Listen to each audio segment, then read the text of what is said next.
this is Case in my head, and I'm going to be presenting on the Cras protein today.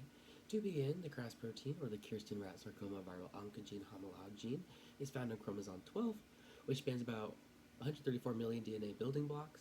Chromosome 12 likely contains 1100 to 1200 genes that provide instructions for making proteins, one of which is the Cras protein. The Cras protein normally resides in the plasma membrane of a cell, although it can be found in the cytoplasm depending on its activation and cellular context. The Cras protein is found in most cell types in the body, as it is the key signaling protein involved in cell growth and differentiation. Some examples of these cell types include epithelial cells, fibroblasts, and neuronal cells. Unfortunately, the mutated versions of the Cras protein are very common among cancer cells, specifically those lead to the development of pancreatic, colorectal, and lung cancers.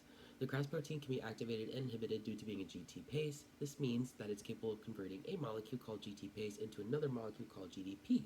Therefore, the Cras protein is turned on and off by these two molecules. In the original amino acid side chain, glycine has the simplest side chain of all amino acids. This side chain is nonpolar, and the amino acid is slightly hydrophilic due to just having a hydrogen atom, allowing more backbone to be more exposed to water compared to the other amino acids. It is also neutral, and is the smallest of all 20 standard amino acids, and its tiny size gives it unique conformational flexibility. It also allows glycine to fit into tight spaces where other amino acids cannot.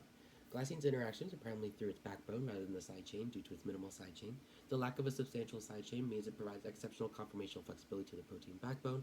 Like I said before, allow for tighter packing of protein structures, often occurs in turns and bends where larger acids would create steric hindrance, and it can allow a closer approach of neighboring amino acid side chains. The primary structure can be represented based off this little molecule I have made. This is what codes for glycine. This is the codon. It has 1, 2, 3. This is GGT, which codes for glycine. I have made glycine out of this model right here. These two flaps represent the NH2 and the OOH functional groups that are attached to the amino acid, and because its glycine has two hydrogens connected to the main carbon. My keys, I thought, was actually a good representation of kind of the primary and secondary. The secondary, you can see, if we kind of use our imagination for a second, this can be used as the beta-pleated sheets, and then this can be used, if I can find it, this can be used as alpha helix if you twist it. So when you connect this with this actually makes the tertiary.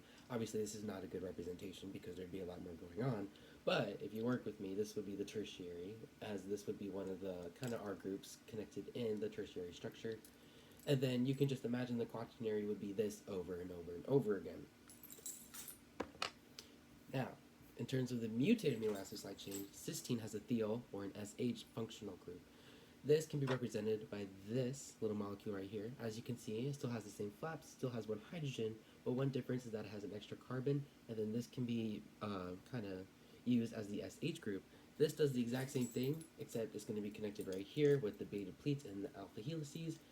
But as you can see, it's longer, and it will create more steric hindrances because of its inability to kind of conform and be flexible.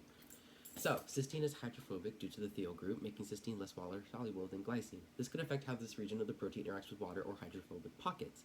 The cysteine side chain is neutral, and this significant change means that its larger size includes the loss of unique conformational flexibility that glycine provided and possible structural strain if this position specifically required a small amino acid.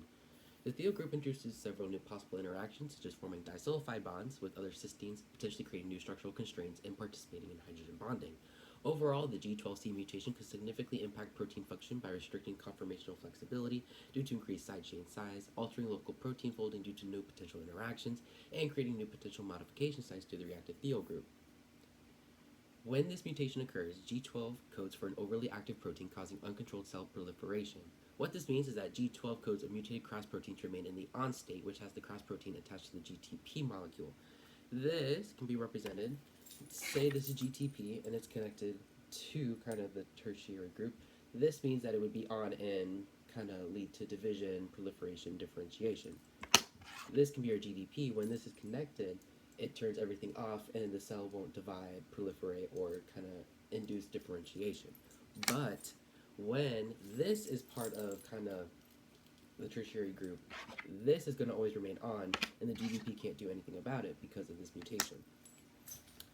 Because of this, the signaling pathway is sending signals to the nucleus for cell growth, division, and differentiation for longer amounts of time. Persistent activation of this protein can lead to uncontrolled tumor growth and cell proliferation, being a main component in the development of non-small cell lung cancer, colorectal cancer, and solid tumors.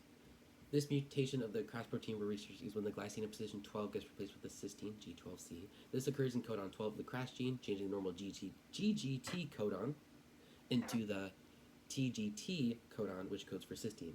The main difference is this right here. It's going from a G to a T. This alteration describes a missense mutation, where one amino acid is replaced with another. Now, in terms of limitations, it's hard to determine where the bonds are happening connecting the amino acid to the rest of the protein. Even though I can talk about it hypothetically, it would be easier to see the change in structure if one could see the bonds happening in the original mutated Cras protein. It's also hard to determine what specifically is keeping the Cras protein permanently on after the mutation is introduced. Even though I can demonstrate this idea, this is not always happening in the real world. It would be better if I could show exactly what's causing the mutated Cras protein to stay permanently on, leading to uncontrolled cell growth and proliferation. One obvious answer is the scale of the model. These models are made larger for viewers to understand what's happening with the Cras protein. In real life, these protein cells and other biological mechanisms are much smaller and can't be seen by the naked eye.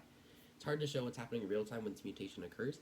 Even though I can show step by step what's happening, I can't show smooth transitions between the protein stages once this mutation occurs. Also, I'd love to show the causes of this mutation, but I can't do that with the models.